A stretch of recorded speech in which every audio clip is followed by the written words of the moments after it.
Channel 5 Tamil நேயர்களுக்கு வணக்கம். இன்றைய நேர்காணலில் நம்மோடு இணைந்திருக்கும் சிறப்பு விருந்தினர் அரசியல் திறனாய்வாளர் ரவீந்திரன் துரைசாமி அவர்கள். வணக்கம் சார். வணக்கம் விஷால் பொலிவார். நலமா இருக்கீங்களா சார்? நல்லா இருக்கும் விஷால். சார், சமீபத்தில் பார்த்தீங்கன்னா விஜய் அவர்களுடைய நிர்வாகியாக இருக்கக்கூடிய திரு புஷி ஆனந்த் அவர்கள் சொல்லியிருந்தாரு, நீங்கள் யார்கிட்ட வேணாலும் வந்து பகச்சிக்கலாம், ஆனால் நாம் தமிழர்கிட்ட மட்டும் பகச்சிக்க வேண்டாம் அப்படின்னு சொல்லியிருந்தாரு. அந்த விஷயத்தை வந்து குறிப்பாக வந்து ஸ்ட்ரெஸ் பண்ணி சொல்கிறதுக்கான காரணம் என்னவா இருக்கும் சார்? நாம் தமிழர் ஒரு அரசியல் கட்சி, கருத்தியல் சித்தாந்த ரீதியாக வளரக்கூடிய கட்சினாலும் கூட ஒரு தமிழக வரலாற்றிலே இதுவரை உருவாகாத ஒரு தனிநபர் கட்சியாக இருக்குது. இதுதான் ஃபேக்ட். பெருஞ்சர் அண்ணா பெருந்தகை வந்து திராவிட முன்னேற்ற கழகத்தை சமுதாய இயக்கமாக 1949 ஆரம்பிக்கும் போது ஒரு பிரச்சனை காரணமாக அவங்க கருத்து வேறுபாடில் வந்து பெரியாரின் அண்ணன் மகன் ஈவேக்கு சம்பத் உட்பட ஒரு டீமாக தான் நின்னாங்க. அதில் கலைஞர் கருணாநிதி, மக்கள் திலகம் எம்ஜிஆர், KR ராமசாமி, தென் நாவலர் நெடுஞ்செழியன், ப.உ.சா எல்லாமே அந்த காலகட்டத்திலையுமே அதில் ஒரு சிலர் கண்டிப்பாக மக்கள் திலகம் எம்ஜிஆரும், SS ராஜேந்திரனும், KR ராமசாமியும், முத்தமிழறிஞர் கலைஞரும் ரொம்ப பாப்புலரானவங்க தான். முரசொலிமாறனும் அன்னைக்கு ஒரு பாப்புலரான ஒரு எழுத்தாளர், சினிமா சம்மந்தப்பட்டவர்னு தான் வந்து ஒரு டீமாக தான் அது பெரியார்கிட்டருந்து பிரிஞ்சு வந்த டீம். 100% பராசக்தி ஹீரோ கலைஞரும், ராஜகுமாரி ஹீரோ எம்ஜிஆரும் பெரிய ஆட்கள் தான். அவங்க வந்து செயல்பட்டுக்கிட்டு 57 அரசியல் களத்துக்கு வந்தாங்க.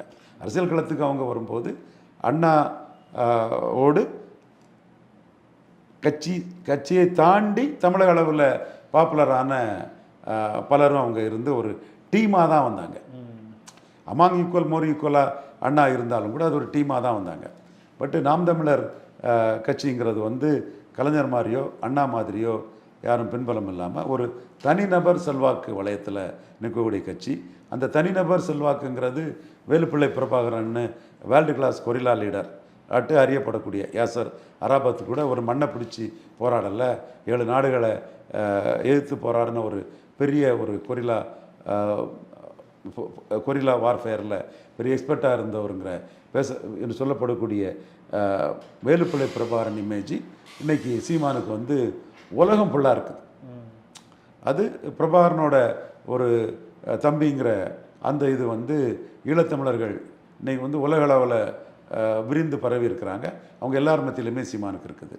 அதை தாண்டி இங்கே மைக்ரேட் ஆனக்கூடிய தமிழர்களுக்கு தமிழன்கிற இதில் அவங்க நெருக்கடி அல்லது இகழ்வு அல்லது இழிவு ஏதோ ஒன்றா சந்திக்கிறாங்க.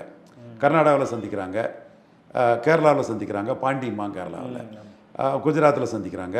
இப்படி பல இடங்களில் நீங்கள் எல்லாம் பிரிவினைவாதிம்மா, ஆன்டி நேஷ்னல்ஸ்மா ஏதோ ஒன்று சந்திக்கும் போது அவங்களோட உணர்வு வந்து தமிழ் நேஷனலிசம் ஆகி சீமான் ஆதரவு மனப்பான்மையில் வராங்க.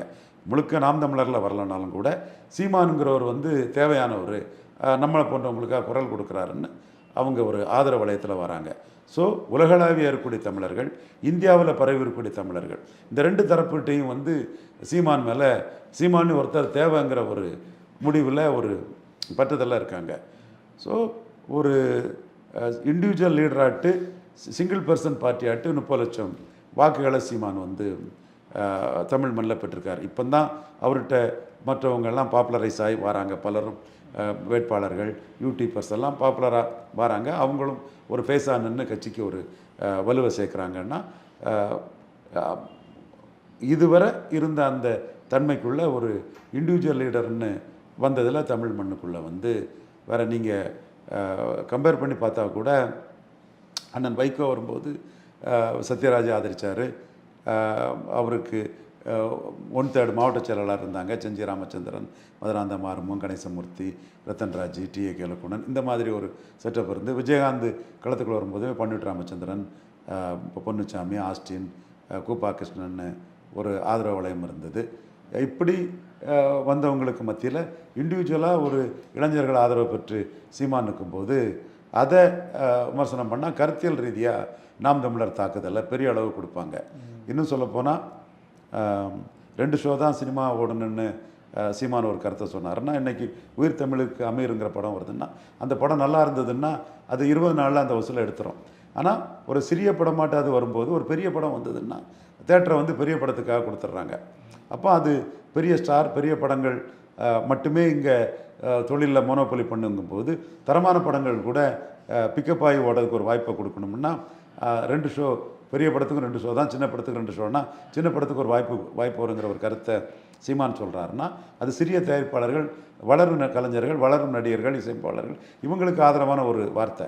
அது நட்சத்திர நடிகர்களுக்கு எதிரான ஒரு இதுதான், இன்க்ளூடிங் ரஜினிகாந்த், அஜித் குமார் அண்டு விஜய் எல்லாத்துக்குமே எதிரான ஒரு கருத்தை தான் வளரும் கலைஞர்கள், வளரும் தயாரிப்பாளர்களுக்கு எழுதுகிறாங்க. சீமான் பேசுகிறார். காரணம், அவரை ஆதரித்து நிற்கிறவங்க வளரும் கலைஞர்கள், புதிய தயாரிப்பாளர்கள் தான். அவங்களோட கருத்தியால் சொல்லக்கூடியவங்க புது டைரக்டர்ஸ் தான். எஸ்டாப்ளிஷ் ஹீரோஸோ எஸ்டாப்ளிஷ் ப்ரொடக்ஷன் ஹவுஸோ டைரக்டரோ சீமானையோ அவரோட கருத்தியலையோ முன்னிறுத்த போகிறதில்ல. வளரும் கலைஞர்கள் தான் முன்னிறுத்துவாங்க போது அவர் அந்த கருத்தை சொல்கிறாரு. இது மெட்டீரியலாக விஜய் போன்ற நடிகர்களுக்கு ஒரு எதிரான தன்மை கொண்டது. இன்னும் சொல்லப்போனால் இது உடனே 2 ஷோவாட்ட ஆக்கிட போகிறதில்ல. அதிக ஷோ கொடுக்குறதாவது அந்த இடத்துக்குள்ளே கட்டுப்படுத்தப்படும். அதிக ஷோ வேணுங்கிறத இந்த நட்சத்திர நடிகர்கள் சிவகார்த்தியன்லேருந்து ரஜினியிலேருந்து கமலேருந்து எல்லாருமே விரும்பக்கூடிய ஒரு விஷயம். அது அவரோட கருத்தாக வைக்கிறாரு. இன்னொன்று அதிமிஞ்சிய சிறை கவர்ச்சி கூடாதுங்கிற ஒரு கருத்தை முன் வைக்கிறாரு. வேறும் நீங்கள் பார்த்துருப்பீங்க, ஒரு 40 நாளைக்கு முன்னே விஜய் ரசிகர்களை வந்து நாம் தமிழரில் சேர்ந்து அவங்க சீமான் தான் முதலமைச்சராக முடியுங்கிறது வட சென்னையில் நடந்த ஒரு நிகழ்வும் இருக்குது. இந்த மாதிரிப்பட்ட இதுகளில் நாம் தமிழருக்கு எதிராக அந்த அவங்க செய்தி தொடர்பாளர்கள் பேசுகிறது இதெல்லாம் வந்து விஜய்க்கு எந்த வகையிலையும் லாபம் கொடுக்காது, நஷ்டத்தை கொடுக்கும். அது திரையுலகுக்கும் நஷ்டத்தை கொடுக்கும், அரசியலுக்கும் அது வந்து பயன்படாதுங்கிற அடிப்படையில் புஷி ஆனந்த் அதை சொல்லியிருப்பாருன்னா அது ஒரு ப்ரூடன்ட் டிசிஷனாக தான் நான் பார்க்குறேன். ஆனால் சார், இப்போது ஒரு அரசியல்னு வரும்பொழுது ஒரு எதிர்ப்பு அப்படின்றது வந்து ஒரு பொதுவாக இருக்க வேண்டிய சூழலில் வந்து இது தவிர்க்கிறது அப்படின்றது சரி, ஓகே, நமக்கு திமுக அதிமுக தான் வந்து முதன்மையான எதிரி அப்படின்ற ஒரு பார்வையிலையும் அவங்க பார்ப்பாங்க சார். அப்படி பார்த்தா நல்லது தான். அந்த வகையில் அவங்க எடப்பாடி பழனிசாமியை ஆதரிக்காமல் மைக் படத்தை போட்டு விஜய் சீமானுக்கு இன்டைரக்டாக ஆதரவு கொடுத்தது ஒரு நல்ல விஷயமாக தான் நான் பார்க்குறேன். ஏன்னா அது அவர் வந்து கட்டத்தில் சத்யம் தேட்டரில் வந்து கமல்ஹாசனுக்கு அன்னைக்கு பெரிய அளவுக்கு சத்யம் தேட்டரில் புக்கிங் எல்லாமே பெரிய அளவுக்கு இருக்கும். மன்மத அன்பு படத்துக்கு வந்து காவலம் படத்துக்கு சத்யம் தேட்டரை தர முடியாதுன்னு இவர் உதயநிதி ஸ்டாலின் சொல்ல, அப்போ நட்பு வேறு தொழில் வேறு, எனக்கு கமல்ஹாசன் படத்துக்கு தான் அது அதிக புக்கிங் இருக்கும்னு அன்னைக்குள்ள காவலன் மன்மத அன்பு காலகட்டத்தில் பிரச்சனை வரும்போது விஜய்க்கும் உதயநிதி ஸ்டாலினுக்கு ஒரு ஒரு ஈகோ வாராட்டாகி அது திரும்ப ஜெயசீலன் போன்ற அவங்க ரசிகர் மன்ற ஆட்களெல்லாம் வந்து திமுகவிலே தங்க இவர் அதிமுகவுக்கு ஆதரவுங்க நிலைமை விஜய் மக்கள் இயக்கம் எடுத்தாங்க. இது நம்ம புரிஞ்சது தான். அதற்கு பிறகு அணில் மாதிரி உதவணுன்னு விஜய் ஒரு தரப்பு எஸ்.ஏ. சந்திரசேகர் குமுதம் பத்திரிகையில் பேட்டி கொடுக்க 67 திமுக ஆட்சிக்கு வந்ததுக்கு எம்ஜிஆர் காரணம் மாதிரி இங்கே இதுவும் காரணம்னு சொல்லும்போது அன்னைக்கு வந்து வளருங்கட்சி பேரறிஞர் அண்ணா பெருந்தகை பெருந்தன்மையாக அதை ஏற்றுக்கிட்டாரு. எம்ஜிஆருக்கு வேறு கட்சியிலே இருந்தார், குண்டடிப்பட்டுட்டார், இவரும் தேவைன்னு டிக்கெட் வேறு கொடுத்துருந்தாரு. ஸோ எம்ஜிஆருக்கு அதுவும் எம்ஜிஆர் ஆட்சிக்கு வந்து முறை பவர் பாலிட்டிக்ஸ் பண்ணலை, பயந்து போய் இந்த மவுண்ட் ரோடு செல்ல அண்ணா கோவப்பட்டுறக்கூடாதுன்னு அவர் தான் இது பண்ணது. அந்த பவர் பாலிட்டிக்ஸ் எல்லாம் ஆட்சிக்கு வரதான் அதுவும் உண்மை. நீங்கள் வரலாற்றை கால வரனோடு பார்த்தா அது தெரியும். அப்போ ஏற்கனவே ஆட்சிக்கு வந்த ஜெயலலிதா மீண்டும் ஆட்சிக்கு வரும்போது விஜய் அணில் மாதிரி உதவினார்னா எம்ஜிஆர் மாதிரி விஜய்னு சொன்னால் ஒன்றும் இல்லை நீங்கங்கிறத காட்டுறதுக்கு ஜெயலலிதா அம்மையார் வந்து கிராக் டவுன் பண்ணாங்க. தலைவா படத்தை அநியாயமாக காலி பண்ணாங்க. அப்போ விஜய் வந்து மோடியை போய் பார்த்தாரு. ஜெயலலிதாவோட பெரிய ஆள் யார்? மோடி தான். அப்போ மோடியை போய் பார்த்தாரு. இப்படி விஜய் கூட அரசியல் நிலைப்பாடு வந்து கொள்கை சார்ந்து இருந்ததாட்ட நான் பார்க்கல. இப்பவும் அவரோட அரசியல் நிலைப்பாடு வந்து கொள்கை சார்ந்ததா இல்லையாங்கிறது வந்து பெரிய கேள்விக்குறியாக தான் இருக்குது. இப்போ விஜயகாந்த் தன்னோட அரசியலுங்கிறது வந்து பெரியார், காமராஜ், மக்கள் திலகம் எம்ஜிஆர், பெரியார், காமராஜ், பேரறிஞர் அண்ணா பெருந்தகை, மக்கள் திலகம் எம்ஜிஆர் 4 தலைவர்களோட, தமிழ்நாட்டோட 4 முக்கிய தலைவர்களோட பெரியார்லேருந்து ஆரம்பித்து அதை 4 தலைவர்களையும் போட்டு அது இது பண்ணார். கமல்ஹாசன் மையம்னு தன்னோட கருத்தை சொன்னாலும் கூட பாஜக எதிர்ப்புங்கிறதையும் அவர் கொள்கையாக இது பண்ணார். விஜய் ஃபஸ்ட்டில் ஜாதி மதம் கடந்துன்னாரு. அதுக்கு பிறகு நான் கேட்டேன், நீங்கள் அண்ணன் ரஜினிகாந்த் ரசிகராட்டு இளைய தளபதின்னு உங்கள் படத்துக்கு ஒரு மினிமம் கேரண்டிக்கு எல்லா படங்கள்லையும் பேசுனீங்க. அது பிறகு அரசியல் ரீதியாக ஒரு இமேஜ் எடுக்கலான்னு ஒரு பெரிய அரசியல் சக்தியாக காட்டுறதுக்கு மக்கள் தலைவர் எம்ஜிஆர் ரசிகர்னு நீங்கள் காட்டினீங்க. அவர் மராட்டி, இவர் மலையாளி. அப்போ நீங்கள் ஜாதி மதம் கூடாதுங்கிறீங்க, மொழி ஏன் சேர்க்கலன்னு நான் ஒரு கேள்வி எழுப்பினேன். என்னோட பாலிசியாக தான். What is the mode of language is a mode of expression. What is the language of a dumb? Britain is something better than something more than லாங்குவேஜுங்கிறது என்னோட கருத்து. அதுக்காக லாங்குவேஜோ ஒரு லாங்குவேஜ் பெருமையோ தொன்மையோ நம்ம பாராட்டக்கூடாது, பேசக்கூடாது, போடக்கூடாதுன்னு இல்லை. நம்ம பாலிசி பிரிட்டானிட்டிங்கிற பாலிசியில் நம்ம இருக்கக்கூடியவங்க. அதனால தான் நான் நாம் தமிழர் சீமானை பற்றி பேசும்போது கூட, சீமான் என்னோட சகோதரராக இருக்கலாம், பட் என்னோட அரசியல் கருத்தியல் வேறு, அவருக்கு கருத்தியல் வேறு. சில விஷயங்களை உண்மைகளை நம்ம உடச்சி பேசுகிறோமே தவிர கருத்தியல் வேறங்கிறத நம்ம சொல்லுவேன். அப்போ இந்த கருத்தியல் நமக்கு இருக்கும்போது இந்த வகையில் ஜாதி மதத்துக்கு அடுத்தபடியாக மொழியை ஏன் நீங்கள் சேர்க்கலைன்னு கேட்கும்போது, அஜித் மேலே உள்ள வன்மமானு கேட்கும்போது ஒரு அறிக்கை விட்டு மொழியும் அவர் சேர்த்தார். அப்போ இதுக்குள்ளே ஒரு ஃபஸ்ட்டில் இருந்த ஒரு கிளாரிட்டியிலேருந்து மொழியை எப்படி ஹேண்டில் பண்ணுறாங்கிறதுல விஜய்க்கு ஒரு குழப்பம் இருக்கத்தான் செய்யுது. காரணம், அவருக்கு படம் இன்னைக்கு கேரளாவில் நம்பர் 1 ஸ்டாராக இருக்கார். டான்ஸிங் ஹீரோன்னு கேரளாவில் அவருக்குள்ள படங்களோட விற்பனை வந்து எந்த தமிழ் நடிகரை விட அவருக்கு ஜாஸ்தி இருக்கும்போது வந்து அவங்க இந்த மொழிங்கிறதுலேயும் அஜித்துக்கு இவர் வன்மத்தோட அஜித் இருக்காருன்னு சொன்னால் அந்த இவர் படத்தை அங்கே ரசிக்கக்கூடிய கேரளா மக்கள் மத்தியில் ஒரு பாதிப்பை ஏற்படுத்தும்னு நினைக்கலாம். இது மற்ற மொழிகளில் மத்தியிலும் ஒரு பாதிப்பு ஏற்படும் நினைக்கலாம். ஒரு லேட்டராக திங்க் பண்ணி ஜாதி மதம் மொழி கடந்துன்னு வர்றாரு. அப்போ நாம் தமிழர் வந்து மொழியின் பெருமைகளையும் பாராளுமன்ற கட்டடத்தில் சமஸ்கிருதம் இருக்குது, ஏன் தமிழ் இல்லைன்னு தமிழ் சென்ட்ரிக்காக அவங்க அரசியலை அவங்க பார்க்குறாங்க. ஸோ மேலெழுந்த வாரியாக ஒரே தோற்றமாக இருந்தாலும் கூட இதுக்குள்ளே ஒரு டிஃப்ரென்ஸ் உள்ளுக்குள்ளே இருக்குது. அடுத்து விஜய் ஆள போகிறான் தமிழன்னு சொல்லக்கூடிய விஜய் ஏன் வேலுப்பிள்ளை பிரபாரம் பிறந்த நாளுக்கு வாழ்த்து தெரிவிக்கலன்னு தம்பி திராவிட ஜீவா கேள்விகளை எழுக்கிறான். இப்படி பல கேள்விகள் வந்து விஜய்க்கு எதிராக விமர்சனமாக வைக்கிறதுக்கு ஒரு நெட்வொர்க்கோட மேன் பவரோட இருக்கிறது வந்து நாம் தமிழர் கட்சி. அப்போ அவங்க வந்து விஜய் 214 போட்டின்னு சொல்லாத வர விஜய் வந்து அவங்க டார்னிஷ் பண்ணவோ, விஜய்க்கு அரசியல் வந்து சிவாஜி கணேசன் சம்பத் மாதிரி பல கலர் மாறின ஒரு பல கொள்கைகளை சுவீகரித்து கொண்ட ஒரு அரசியல் ஒன்றும் விமர்சனத்தை வைக்க போகிறதில்ல. ஒரு வேளையில் 214 நிற்க போகிறங்கிற முடிவை என்றைக்கு எடுத்தாரோ எல்லா கட்சியுமே அவங்களுக்கு போட்டியாளர் தான். அதில் தமிழனுங்கிற இதை ஜாஸ்தி சொல்லும்போது விஜய் ஈழத்தமிழர் பிரச்சனை நடந்துகிட்டு இருக்கும்போது ஒரு ராஜ்யசபா பதவிக்காக ராகுல் காந்தியை பார்த்தாருங்கிற விமர்சனங்களையும் வந்து நாம் தமிழர் போன்ற கட்சிகள் விஜய்க்கு எதிராக வைக்கலான்னு நினைக்கலாம். ஸோ இந்த பல மல்டிபிள் ரீசன்ஸை பார்த்து நாம் தமிழரை பயக்காமல் இருக்கிறது கோர்ட்டு படத்துக்கும் வந்து வசூலுக்கும் நல்லது. மைக் படத்தை விளம்பரம் போட்டது வசூலுக்கும் நல்லதுங்கிறது தான் என்னோட ஆழமான அழுத்தம் திருத்தமான பார்வை. தூண்டிக்காரனுக்கு மதப்பேல தான் கண்ணு. அந்த மாதிரி கோர்ட்டு படத்துக்கு வசூல் தான் விஜய்க்கு கண்ணு. இந்த இன்வெஸ்ட்மெண்ட்டும் சினிமாவுக்கு லாபம் தான். நம்ம இது கில்லி படமே 3வது வாரம் நல்ல வசூலில் போகுதுன்னா இதுக்குள்ள ஒரு பாப்புலாரிட்டி, அரசியல் ரீதியான ஒரு பாப்புலாரிட்டியை முன்னெடுக்கும் போது அது சினிமாவுக்கு லாபத்தை கொடுக்குது. அது தலைவா படத்தை ஜெயலலிதா அம்மையார் காலி பண்ணுறத தவிர எல்லாமே லாபம்தான். இது மெர்சல் படத்தை ஹெச் ராஜாவும் தமிழிசையும் ஹேண்டில் பண்ண தெரியாமல் விஜயை தூக்கி விட்டதில் விஜய்க்கு அதுக்கு முன்னாடி இருந்த மினிமம் கேரண்டியை விட மெர்சல் படத்துக்கு வந்து ஜாஸ்தியான ஒரு வசூலை கொடுத்துடுச்சு. அதே மாதிரி மோடி எதிர்ப்புங்கிறது, மோடி எதிர்ப்பில் பல இடத்துல இருக்கிறவங்க மத்தியிலையும் அது பரவி விஜய் படத்துக்குள்ள மார்க்கெட்டிங் ஏரியாவையும் தாண்டி மோடி எதிர்ப்புங்கிறதுல அதில் 10 ரூபா வரக்கூடிய இடத்துல 20 ரூபா வரக்கூடிய அளவுக்கு அந்த மோடி எதிர்ப்பாளர்களோட ஒரு ஆதரவும் விஜய்க்கு கிடச்சிங்கிறதும் அதை அவர் என்ஜாய் பண்ணாருங்கிறதும் நமக்கு தெரிஞ்ச விஷயந்தான்.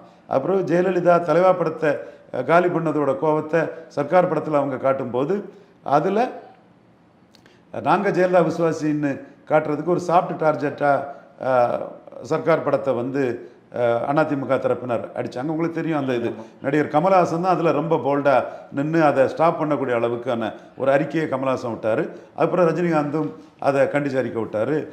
அரசியல் விமர்சகர் பிரியன் நம்ம நண்பர் இதெல்லாம் பெரிய அநீதின்னு நான் இருந்த நிகழ்ச்சியிலே வந்து பொங்கி எழுந்தார்.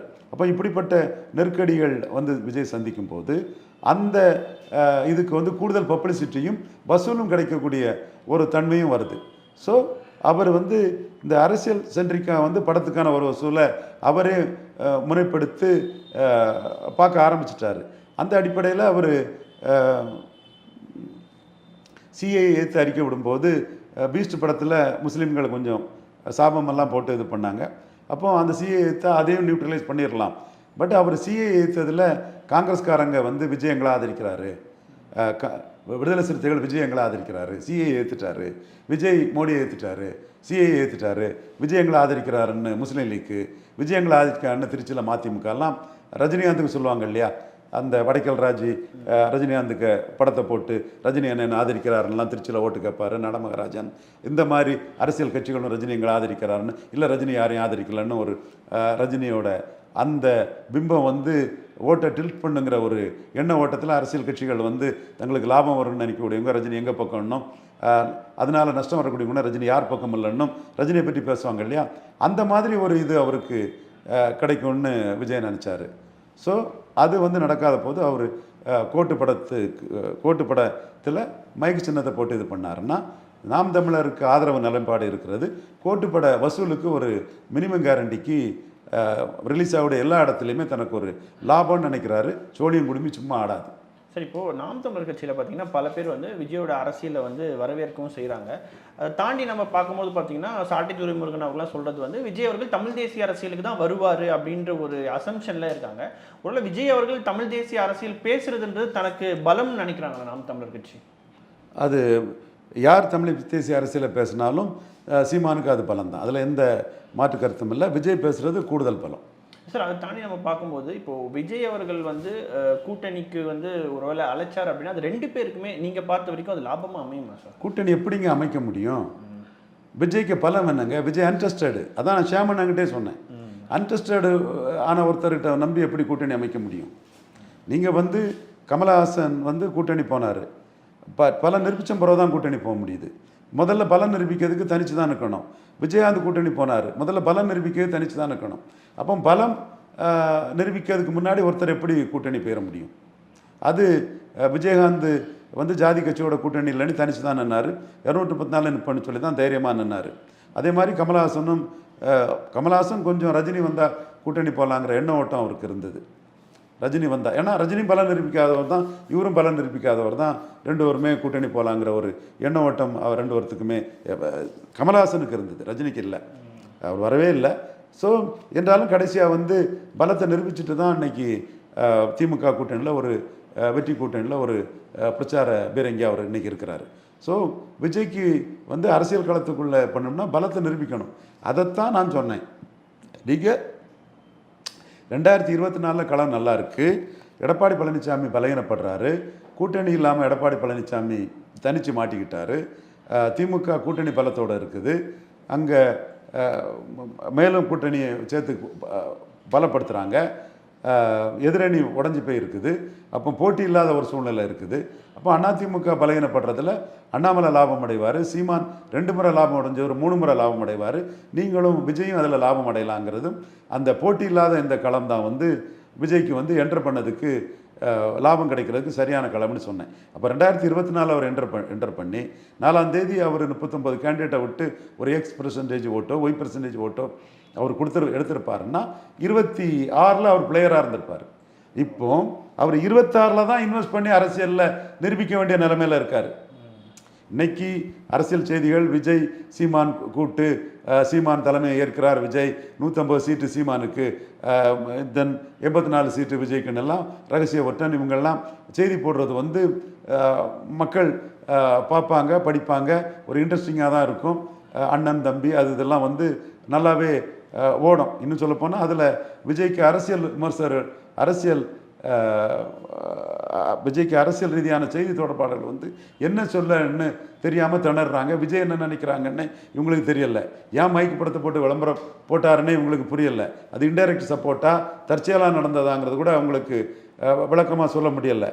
காரணம், விஜய் தன்னை பொசிஷன் பண்ணலை. முதல்ல விஜய் தன்னை பொசிஷன் பண்ணணும். இப்போ 214 போட்டின்னு பொசிஷன் பண்ணிட்டா எல்லா கட்சிகளும் நமக்கு போட்டியாளர்னு எதுக்க ஆரம்பிச்சிருவாங்க. அதுதான் நடக்கும். அதுக்கப்புறம் நாளைக்கு பலம் நிரூபித்த பிறகு பலத்துக்கு தக்கன கூட்டணி தேவைங்கிறதுல ஓடுறதுங்கிறது ரெண்டாவது. முதல்ல நீங்கள் வந்து அரசியல் வியாபாரம்னு வைங்க, நீங்களும் 214 போட்டு வியாபாரத்துக்கு போனீங்கன்னா ஏற்கனவே அங்கே உள்ள பெரிய வியாபாரிகள்லாம் நமக்கு போட்டியாக ஒரு வியாபாரி வந்துட்டார், அதனால இந்த வியாபாரியை இமேஜை அடி இந்த இந்த இந்த வியாபாரியை டார்னிஷ் பண்ணுன்னு தான் இது பண்ணுவாங்க. இப்போ நான் சில உண்மைகளை பேசுகிறதெல்லாம் நாம் தமிழர் எடுத்து பேச மாட்டாங்க. பட் 214 போட்டின்னு சொல்லிட்டு வந்தால் இதைத்தான் அவங்க வந்து ஹைலைட் பண்ணி திரும்ப பேசுவாங்க. ஸோ விஜய் தான் இன்னும் தன்னோட அரசியல் இதை பொசிஷன் பண்ணாமல் இருக்கிறாரு. என்னை பொறுத்தவரை ஒரு 2024 நல்ல கிளம்புங்க. நான் வந்து சகாதேவ மாதிரி தான், யாருக்குனாலும் கூப்பிட்டேன், இப்போ வெளிப்படையாகவே கூப்பிட்டேன், நல்ல கிளம்புன்னு எல்லா இதுலேயும் சொன்னேன். அதில் அவருக்கு அரசியல் தன்னம்பிக்கையற்ற அரசியல் ஆலோசகர்கள் வந்து ராகுல் காந்தியை ஃபைட் பண்ண முடியாதுன்னு அவங்க வந்து ஒதுங்கிக்கிட்டாங்க. ஒதுங்கியிருக்கக்கூடாது. என்னைக்கு கடலில் அலை ஓயிறது, நீச்சல் அடிக்கிறது. நீங்கள் கட்சின்னு அனௌன்ஸ் பண்ணிட்டீங்கன்னா 39 போட்டிருக்கணும். 39 போட்டு ஒரு வாக்கு வலிமை நீங்கள் எடுத்திருப்பீங்கன்னா அந்த வாக்கு வலிமைக்கு தக்கன இன்றைக்கி 26 களத்துக்குள்ளே நீங்கள் வந்து ஒரு பெரிய பேசு பொருளாக இருப்பீங்க, பெரிய லெவலில் நீங்கள் இருந்திருப்பீங்க. அதில் ஓட்டு வராது நீங்கள் பயந்து ஒதுங்கிட்டீங்கன்னா அப்போ நீங்கள் 26 களத்துக்குள்ளே வந்த பிறகு தான் அடுத்த பட்சம் கூட்டணி பேசலாம். அதையும் தாண்டி சீமானும் விஜயும் பேசி ஒரு முடிவெடுத்து அவங்களுக்குள்ள அவங்க ஒரு முடிவை எடுத்துக்கிட்டாங்கன்னா அது பல நிரூபிக்காத விஜயை கூட சீமானை வந்து சீட்டு கொடுப்பாருன்னா அது அவங்க விருப்பம். அதுக்குள்ளே நம்ம தலையிட முடியாது, கருத்து சொல்ல முடியாது. ஆனால் பொதுவாக ஒரு அரசியல் கட்சி வந்து பல நிரூபிக்காதவரை வந்து ஒரு அடையாளமாக பயன்படுத்துவாங்களே தவிர அரசியல் சக்தியாக பயன்படுத்த மாட்டாங்க. ஏன்னா அந்த ஒரு வியாபாரத்தில் இருக்கிறவங்க இன்னொருத்தர் வந்து வியாபாரம் பண்ணுறதுக்கு முன்னாடியே அவரை பெரிய அளவுக்கு ஒன்றும் இன்வெஸ்ட்மெண்ட் இல்லாமல் பார்ட்னராக சேர்ப்பாங்களா? அப்போ உங்கள் இன்வெஸ்ட்மெண்ட் என்ன? நீங்கள் விஜயகாந்துக்கு இன்வெஸ்ட்மெண்ட் 8.3, அவர் தனிச்சு நின்று அவர் 8.3ங்கிறத எடுத்து காட்டினார். அது கூட சேர்த்துக்கிட்டு ஜெயலலிதா பிஸ்னஸ் பண்ணாங்க. 2011ஆம் ஆண்டு 41 சீட்டு அவங்களுக்கு கொடுத்தாங்க. அதில் அவர் எதிர்க்கட்சி தலைவராட்டே வந்தார். இந்த மாதிரி ஒரு வாக்கு பலத்தை நிரூபித்தாதான் ஒரு அரசியல் கட்சி வந்து கூட்டணிங்கிற அரசியலுக்குள்ளே தெளிவாக போக முடியும். வாக்குப்பலம் நிரூபிக்கிறதுக்கு முன்னாடி நீங்கள் போனீங்கன்னா ஒரு அடையாளத்துக்கு ஒரு சிறிய சக்தியாக தான் உங்களை மதிப்பாங்களே தவிர அதை தாண்டி மதிக்க மாட்டாங்க. இப்போ இதே மாதிரி அஜித் கட்சி ஆரம்பிச்சிட்டாருன்னு சொன்னால் அவருக்கு 117 சீட்டு பாஜக கொடுத்துருவாங்களா? இல்லை சூர்யா கட்சி ஆரம்பிச்சிட்டாருன்னு சொன்னால் அவருக்கு திமுகவில் 30 சீட்டை கொடுத்துருவாங்களா? அது வாய்ப்பு இல்லைல்ல. ஸோ பலத்தை நிரூபித்தாதான் ஒரு அரசியல் கட்சி வந்து சீட்டுகள் வாங்க முடியும். பலம் நிரூபிக்காமலே கற்பனையாக வந்து எழுதிக்கிட்டு இருக்கலாம், அது ஓடும். பட் அந்த தலைவர்கள் கடைசியில் பேசும்போது என் பலம் இவ்வளவு, நான் வளர்ந்துக்கிட்டே போயிட்டுருக்கூடிய என் பலம் பெருசு, உன் பலம் எவ்வளவுன்னு கேட்கும்போது அதற்கு பதில் சொல்ல முடியாது. ஸோ பலம் நிரூபிக்காத ஒரு கட்சிக்கு கூட்டணிங்கிறது வந்து ரொம்ப சிரமமான ஒரு காரியமாக தான் நான் பார்க்குறேன். நடக்கவே நடக்காதுன்னு நான் சொல்லலை. ஒரு அடையாளத்துக்கான ஒரு இதாட்டு இப்போ நீங்கள் 2011 3 சீட்டு விஜய் மக்கள் இயக்கத்துக்கு கேட்டாங்க, சரத்குமாருக்கே 2 தான் கொடுக்கும், உங்களுக்கு 3 தரோன்னு சொல்கிற மாதிரி ஒரு 8-10 சீட்டுங்கிற மாதிரிப்பட்ட ஒரு அடையாளம் தான் பலம் நிரூபிக்கிறதுக்கு முன்னாடி கூட்டணிக்கு போனால் கிடைக்க முடியுமே தவிர அதை தாண்டி பலம் நிரூபிக்காமல் பெரிய அளவில் யாருக்குமே கிடைக்காது. அப்போ எல்லா நடிகருக்குமே அரசியல் கட்சியாக நினச்சி அரசியல் கட்சிகள் சீட்டு கொடுத்துட்ருப்பாங்களா? இல்லை. அப்போ ஒரு நடிகர் வந்து ஒரு தலைவராட்டு பலம் நிரூபித்தாதான் அந்த சீட்டை வாங்க முடியும், அல்லது ஒரு அடையாளத்துக்கான ஒரு சக்தியாக தான் இருக்க முடியுமே தவிர ஒரு தனித்துவமான ஒரு ஒரு பவர்ஃபுல் அரசியல் சக்தியாக இருக்க முடியாது. பவர்ஃபுல் அரசியல் சக்தியாக விஜய் வரணும்னா 214 தொகுதியில் நின்று தன் பலத்தை நிரூபிக்கணும். அதற்கான தயக்கம் விஜய்கிட்ட இருக்க மாதிரி தான் எனக்கு தெரியுது. அவர் இப்போவே அவர் அதில் தயாராக இருப்பாருன்னா கட்சி ஆரம்பித்த பிறகு விஜயகாந்த் 214 நின்னார், கமல்ஹாசன் 39 நெருங்கி நின்னார், இவரும் 39 நின்றுருக்கணும். 39 நிற்காதவர் 214 நிற்பங்கிறத அனௌன்ஸ் பண்ணாருன்னா அதை வந்து அவருக்கு வந்து சீரியஸான ஒரு பொலிட்டிக்கல் பிளேயர்னு அது கருதப்படும். அது அனௌன்ஸ் பண்ணதில் அவர் தயங்கினார்னா மற்ற அரசியல் கட்சிகளை பகைக்காமல் ஒரு அரசியல் சக்தி மாதிரி ஒரு தோற்றத்தை காட்டி அது திரையுலக இதுக்கு லாபத்தை கொடுக்குற மாதிரி கொண்டு போகலான்னு நினைக்கிறாரு. தப்பு இல்லைன்னு நான் சொல்கிறேன். அது ஒவ்வொருத்தரும் ஒரு தொழிலில் மேலே வர்றதுக்கு முயற்சி பண்ணுறதில்ல, தப்பே இல்லை. அது அவங்க திறமை, உழைப்பு, மார்க்கெட்டிங், டெக்னாலஜி, ஸ்ட்ராட்டஜி, இதுதான் நான் பார்க்குறேன். விஜய் என்ன செய்ய போகிறாருங்கிறது 214 நிற்க போகிறேன்னு அனௌன்ஸ் பண்ணுறாரா அல்லது அதை பற்றி சொல்லாமல் தள்ளிட்டு போகிறாதாங்கிறத வச்சு தான் நம்ம முடிவு பண்ண முடியும். அதை பொறுத்திருந்து தான் பார்க்க முடியும். நிச்சயமாக சார், தொடர்ந்து பேசுவோம். சேனல் 5 தமிழ் நேயர்களுக்காக பல்வேறு கேள்விகளுக்கு பதில் தந்தமைக்கு நன்றி சார். நன்றி.